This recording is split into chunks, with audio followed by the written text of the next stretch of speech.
Reciban un fraternal saludo de mi parte, el pastor Adolfo Borges, de la Iglesia Luterana Príncipe de Paz en Orlando, Florida. Hoy es Viernes Santo, el viernes en que recordamos la muerte de nuestro Señor Jesucristo, una muerte sacrificial, y hemos preparado ese servicio llamado un servicio de tinieblas, porque representado por las velas que tenemos en el altar, las cuales vamos a ir apagando paulatinamente, representan la forma en que la vida de Cristo se fue apagando poco a poco.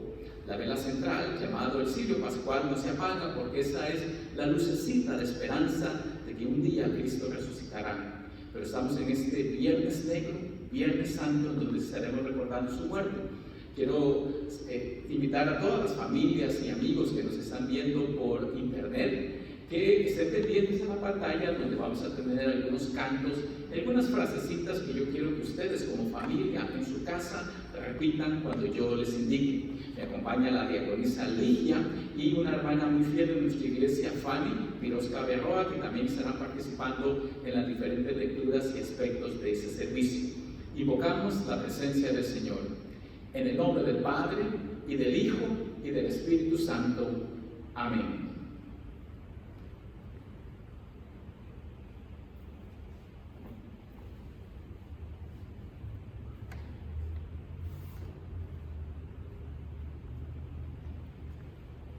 Vamos a iniciar ese servicio de tinieblas con un cántico titulado Cabeza Ensangrentada, y los animo que en su casa, en sus hogares, con amigos y familiares, lo canten meditando en las palabras que van a escuchar.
53, una porción del Antiguo Testamento que anuncia los sufrimientos que sufriría el Salvador. Dice así: ¿quién ha creído a nuestro anuncio? ¿En quién se ha manifestado el brazo del Señor? Crecerá ante él como un renuevo, como raíz en tierra seca. No tendrá una apariencia atractiva ni una hermosura impresionante. Lo veremos, pero sin atractivo alguno para que lo deseemos. Será despreciado y desechado por la humanidad entera. Será el hombre más sufrido, el más experimentado en el sufrimiento, y nosotros no le daremos la cara. Será menospreciado, no lo apreciaremos. Con todo, él llevará sobre sí nuestros males y sufrirá nuestros dolores, mientras nosotros creeremos que Dios lo ha azotado, lo ha herido y humillado. Pero él será herido por nuestros pecados, molido por nuestras rebeliones. Sobre él vendrá el castigo de nuestra paz, y por su llaga seremos sanados. Todos perderemos el rumbo, como ovejas, y cada uno tomará su propio camino. Pero el Señor descargará sobre él todo el peso de nuestros pecados. Se verá angustiado y afligido, pero jamás emitirá una queja. Será llevado al matadero como un cordero, y como oveja delante de sus trasquiladores se callará y no abrirá su boca. Sufrirá la cárcel, el juicio y la muerte. ¿Y quién entonces contará su historia si él será arrancado por completo de este mundo de los vivientes y morirá por el pecado de mi pueblo? Se le dará sepultura con los impíos, morirá en compañía de malhechores, a pesar de que nunca hizo violencia a nadie, ni jamás profirió una sola mentira. Pero el Señor le pareció bien quebrantarlo y hacerlo padecer. Cuando se haya presentado a sí mismo como ofrenda para la expiación del pecado, verá a su descendencia, tendrá una larga vida, y por medio de él se verá prosperada la voluntad del Señor. Verá el fruto de su aflicción y se dará por satisfecho. Mi siervo justificará a muchos por medio de sus conocimientos, y él mismo llevará las iniquidades de ellos. Por eso yo le daré parte con los grandes, y él repartirá despojos con los fuertes, porque él derramará su vida hasta la muerte y será contado entre los pecadores, y llevará sobre sí mismo el pecado de muchos y orará en favor de los pecadores. A la luz de este pasaje que acabamos de leer, vamos a cantar otro himno que se titula Hay un precioso manantial, y una vez más los animo a cantarlo en sus casas y a meditar en las palabras del canto.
capítulo 22.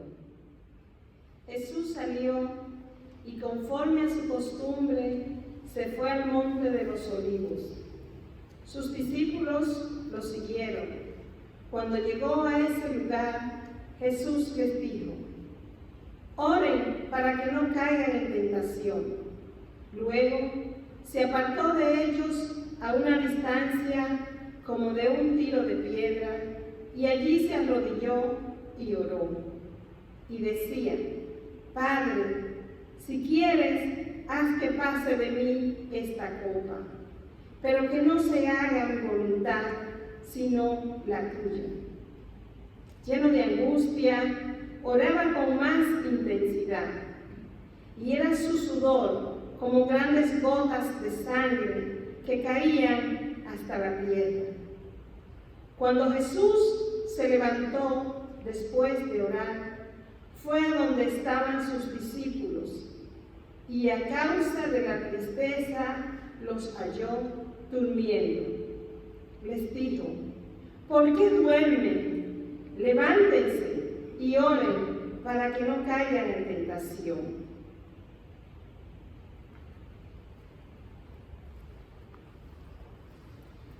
La sombra de la agonía. Todos ustedes, de una o de otra manera, han pasado por un momento de profunda agonía.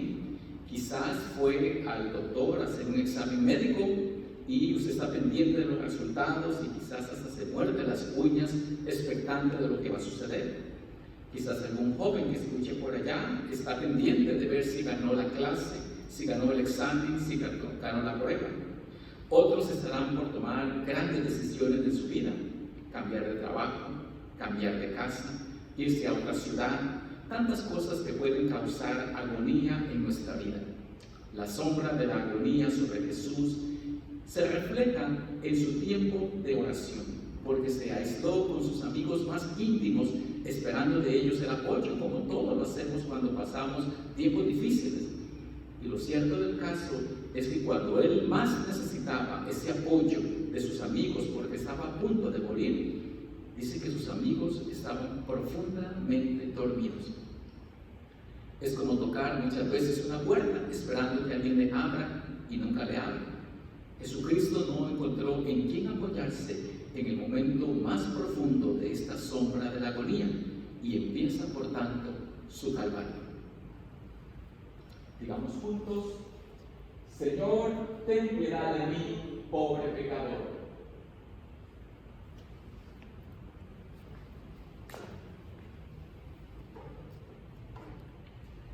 La sombra del arresto. Juan capítulo 18.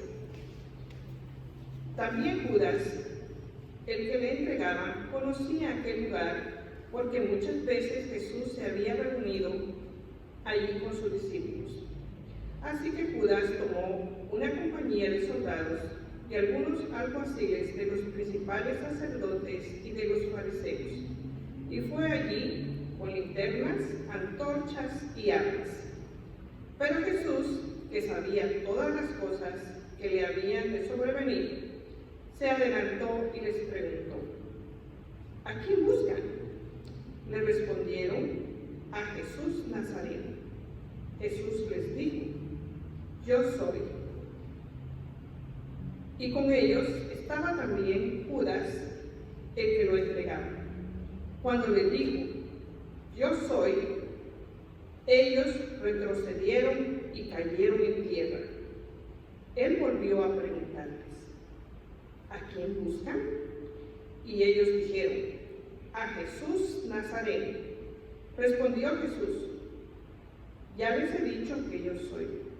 Si es a mí a quien busquen, dejen que estos se vayan. Entonces la compañía de soldados, el tribuno y los alguaciles de los judíos aprehendieron a Jesús. Lo ataron y lo llevaron primeramente a Anás, que era suegro de Caifás, porque ese año era sumo sacerdote.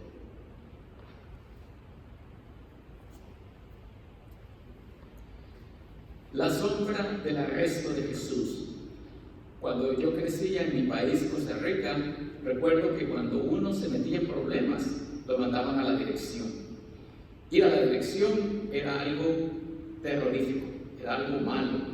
No se diga si mi papá o mi mamá se daban cuenta que me habían llevado a la dirección, porque eso significaba mala conducta, algo que yo había hecho mal. Ser arrestado es terrible. Yo no sé cuántos de ustedes cuando van manejando por la autopista y ven una patrulla encendiendo las luces detrás de un carro, todos tenemos la tendencia a ver qué está pasando, porque sabemos que esa persona está en problema. No se diga si vemos un alboroto en donde ya la policía pone las esposas y hay un poquito de violencia. La sombra del arresto de Jesucristo es algo sin parangón, es algo que no podemos entender. Lo cierto del caso es que Jesucristo, que acaba de pasar la primera sombra, ahora en la sombra del arresto, se mantiene firme e incólume porque Él sabe lo que viene. Cuando se presenta la tropa romana, Él pregunta: ¿a quién buscan? A Jesús Nazaret, responden ellos, y dice una frase muy llamativa: si es a mí a quien buscan, dejen que estos se vayan. Él piensa en sus seguidores, porque los ama y los protege, y se entrega a las autoridades, porque dice aquí, lo aprehendieron, y otro pasaje dice que también lo ataron, lo empujaron y lo golpearon. La sombra del arresto de Jesús, mis hermanos, es algo inimaginable. Simplemente significa que aquí sigue el proceso contra Jesús, y en ese proceso Él aún piensa en sus discípulos, a quienes ordena que se vayan.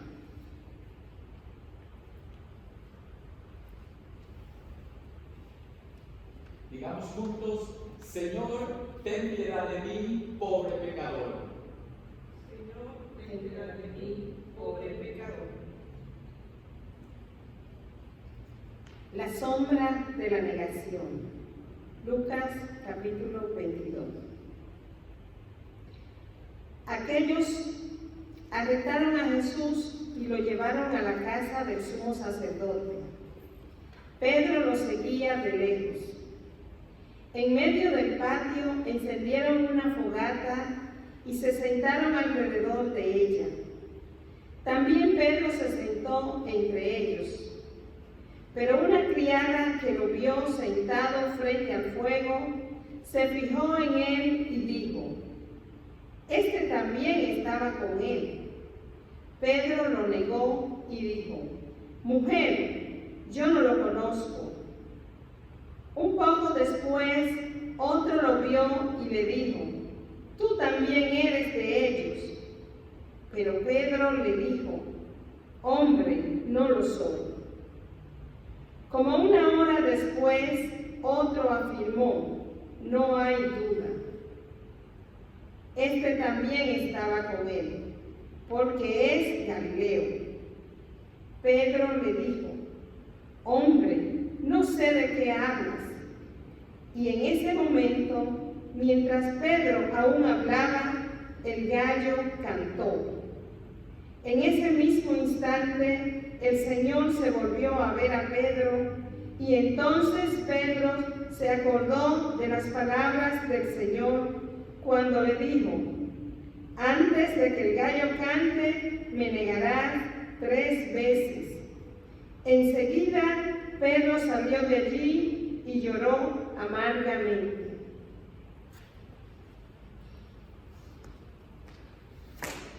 La sombra de la negación. ¿Se ha sentido usted traicionado por algún amigo cercano? ¿O se ha dado cuenta de que alguien está hablando mal a sus espaldas? ¿Cómo se siente usted cuando eso sucede? Algunos han pasado por la mala experiencia de que cuando deciden hacer algo como hijos, algo en la vida, como hacerse religioso o hacer algo que a sus padres no les gustan, los padres terminan negándolo como hijo. ¿Le ha pasado a usted? ¿Cómo se siente o se sentiría si su papá o su mamá, porque usted decide casarse con X persona, dice: si haces eso, dejas de ser mi hijo, no te conozco? La negación, la sombra de la negación. Jesucristo tenía dentro de su círculo de 12 apóstoles unos amigos más cercanos, y dentro de ese círculo cercano estaba Pedro. Y Pedro, al ver a Jesucristo siendo arrestado y sufriendo el proceso judicial, niega conocer a Jesús. La mayoría conoce esa historia porque 3 veces lo negó y dice que a la tercera el gallo cantó. Y el Evangelio dice que en ese momento los ojos de Jesús y de Pedro se cruzaron. Póngase a pensar cómo se sentiría Pedro, pero póngase a pensar cómo se sentiría Jesús. En el momento más alto de su dolor, del proceso judicial y de todo lo que le sucedió, sus mejores amigos, su mejor amigo Pedro, dice: yo no lo conozco.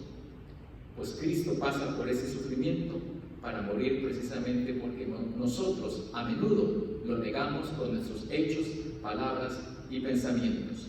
Digamos todos juntos: Señor, ten piedad de mí, pobre pecador.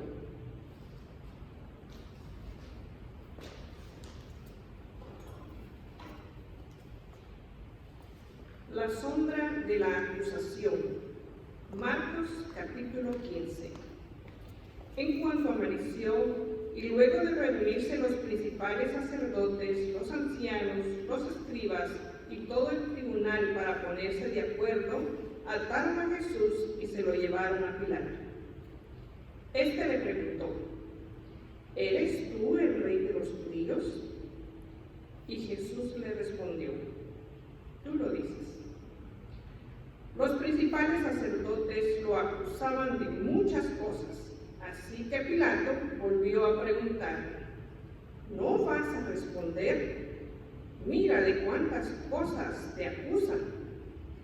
Pero Jesús ni aún así respondió, lo que sorprendió mucho a Pilato.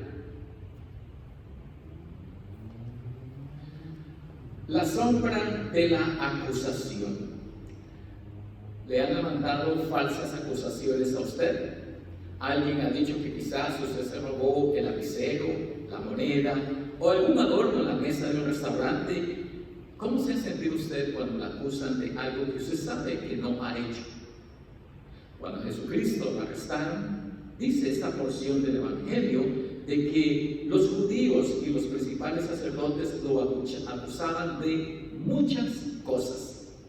Cuando seguimos leyendo el Evangelio, una de las principales acusaciones que le hicieron a Jesucristo es que él era un revoltoso que quería quitar el dominio romano de la tierra en Israel. Y no había cosa más peligrosa en aquel entonces que querer quitar al rey de Israel. Y entonces Jesucristo es falsamente acusado, y eso nos recuerda el 8º mandamiento, que dice que no debemos levantar falso testimonio contra nadie, porque eso daña la reputación, daña lo que uno es en esencia, y por eso nuestro Señor Jesucristo, bajo la sombra de las falsas acusaciones, sigue siendo humillado hasta el punto que llegarán a juzgarlo y le colgarán un título en la cruz que dice claramente: Jesús, Rey de los judíos. Al final, esas falsas acusaciones terminan con la vida del Señor por usted y por mí. Digamos juntos: Señor, ten piedad de mí, pobre pecador.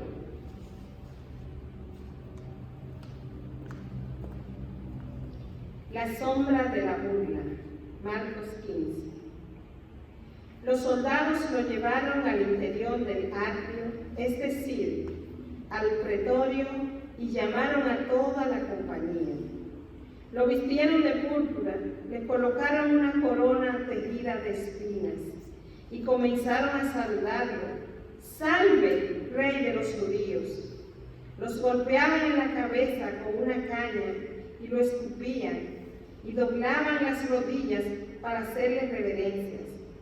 Después de burlarse de él, le quitaron la ropa de púrpura, lo vistieron con sus propios vestidos y lo sacaron de allí para crucificarlo.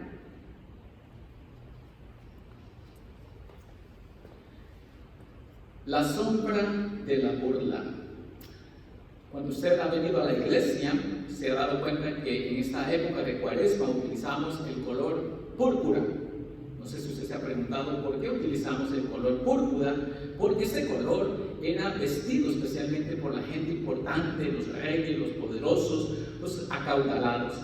¿Por qué lo hacemos? Porque los que se burlaron de Jesús, dice aquí en este pasaje, que precisamente porque él decía ser un rey, dice que le pusieron una vestimenta de color púrpura. Y cuando este color en la antigüedad significaba reinado, poder y suficiencia, para nuestro Señor Jesucristo, al vestirlo de púrpura, significó dolor y sufrimiento. Y esa es la razón por la cual durante esta época de Cuaresma utilizamos este color. Pero dice que lo hicieron por burlarse de él. ¿Cómo se siente usted cuando alguien se burla de usted?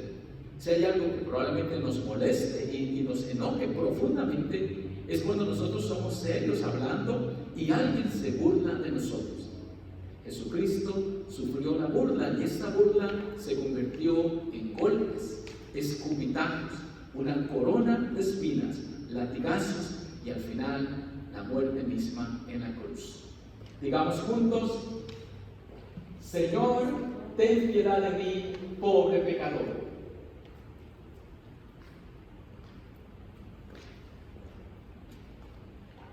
La sombra de la crucifixión. Juan capítulo 19. Entonces Pilato se lo entregó a ellos para que lo crucificaran. Y ellos tomaron a Jesús y se lo llevaron. Con su cruz a cuestas, Jesús salió al llamado lugar de la calavera, que en hebreo es Gólgota, y ahí lo crucificaron. Con él estaban otros dos, uno a cada lado suyo y Jesús en medio de ellos. Además, Pilato escribió también un título que puso sobre la cruz, el cual decía: Jesús Nazareno, Rey de los Judíos. Este título estaba escrito en hebreo, griego y latín. Cuando los soldados crucificaron a Jesús, tomaron sus vestidos y los partieron en cuatro, una parte para cada soldado. Tomaron también su túnica, la cual no tenía ninguna costura, ni de arriba ni de abajo, era un solo tejido. Y dijeron entre sí: no la partamos, más bien echemos suertes a ver quién se queda con ella. Esto fue así para que se cumpliera la escritura que dice: repartieron entre sí mis vestidos y sobre mi ropa echaron suertes. Y así lo hicieron los soldados. Junto a la cruz de Jesús estaban su madre y la hermana de su madre, María, mujer de Cleofas, y María Magdalena. Cuando Jesús vio a su madre y vio también presente al discípulo a quien él amaba, le dijo a su madre: mujer, ahí tienes a tu hijo. Y al discípulo le dijo: ahí tienes a tu madre. Y a partir de ese momento, el discípulo la recibió en su casa.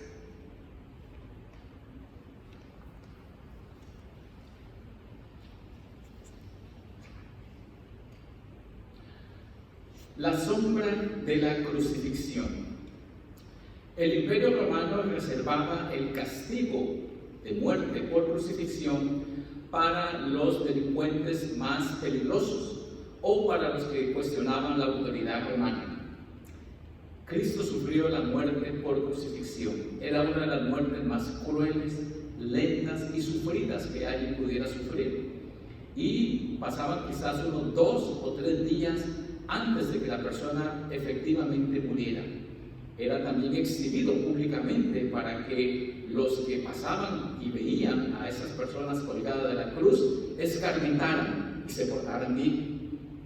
No nos podemos imaginar lo que significó clavar a Jesucristo en la cruz, y solamente quiero decirles que el martillo utilizado era un mazo mucho más grande que eso, pero imagínense los golpes.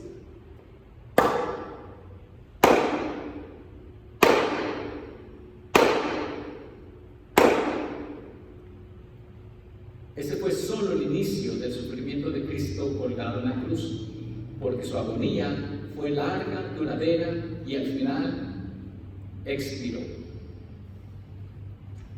Digamos juntos: Señor, ten piedad de nosotros.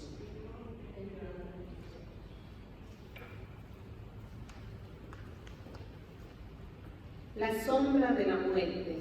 Juan 19. Después de esto, y como Jesús sabía que ya todo estaba consumado, dijo: tengo sed. Había allí una vasija llena de vinagre.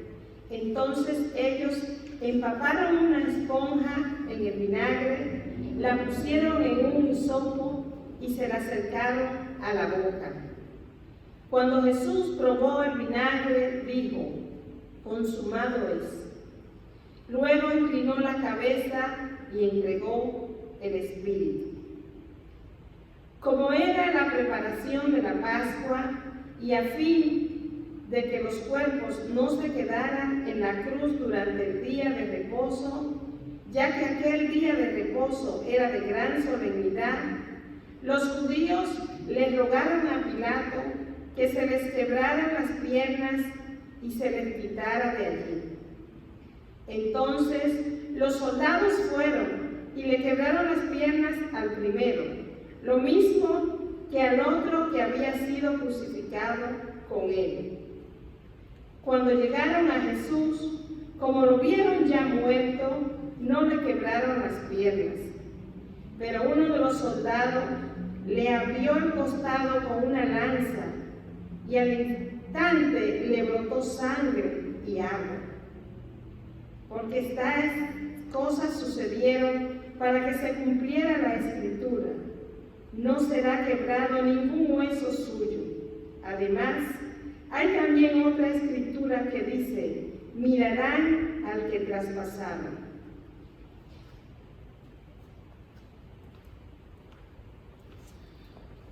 La sombra de la muerte. Casi todas las religiones, y quizás podríamos decir sistemas filosóficos y sociológicos, buscan cómo preservarnos de la muerte, o buscan darnos una esperanza a causa de la muerte, o buscan consolarnos por causa de la muerte. No hay sombra más intimidante que la muerte misma, porque la muerte significa separación. Separación física de nosotros con nuestros seres queridos, también separación espiritual si no estamos bien con Dios. Pero la muerte es un enemigo que hemos querido derrotar a lo largo de la vida. Y dice la porción del Evangelio que Jesucristo, antes de expirar, pronunció la frase: consumado es. Está terminado, está concluido, es lo que significa el trabajo de salvación, porque por medio de su muerte Él va a pagar por nuestros pecados. Y es por eso que, aunque el Viernes Santo es lúgubre, de luto y de tristeza, en el fondo también hay una esperanza de gozo, porque si no fuera por la muerte de Jesucristo, ninguno de nosotros podría recibir el sabor de la vida eterna. Digamos juntos: Señor, ten piedad de mí, pobre pecador.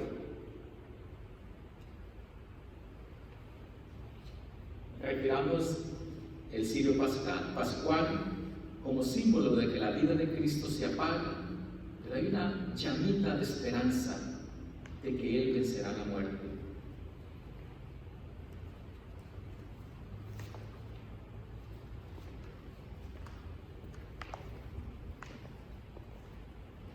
La sombra de la tumba. Juan 19. José de Arimatea era discípulo de Jesús, aunque por miedo a los judíos lo mantenía en secreto. Después de todo esto, José le rogó a Pilato que le permitiera llevarse el cuerpo de Jesús, y Pilato se lo permitió. Entonces José fue y se llevó el cuerpo de Jesús. También Nicodemo, el que antes había visitado a Jesús de noche, llegó con un compuesto de mirra y de aloes, como de 30 kilos. Tomaron el cuerpo de Jesús y lo envolvieron en lienzos con especias aromáticas, como acostumbran los judíos sepultar a sus muertos. En el lugar donde Jesús fue crucificado había un huerto, y en el huerto había un sepulcro nuevo, en el que aún no habían puesto a nadie. Y por causa de la preparación de la Pascua de los judíos, y porque aquel sepulcro estaba cerca, pusieron allí a Jesús.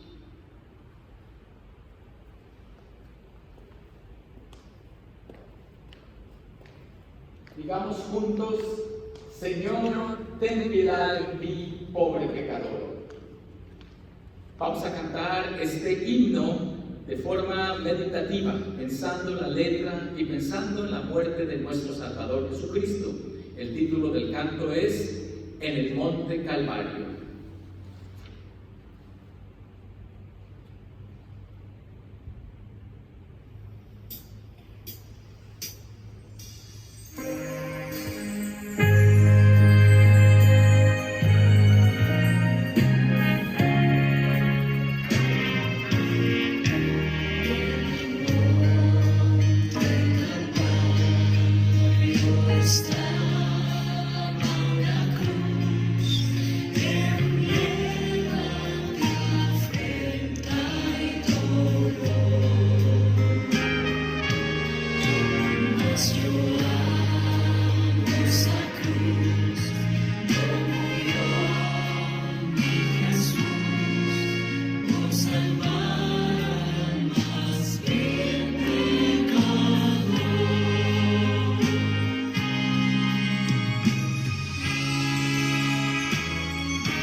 el servicio de sombras o de tinieblas, porque es una forma de representar cuando nuestro Señor Jesucristo le es cerrada la tumba.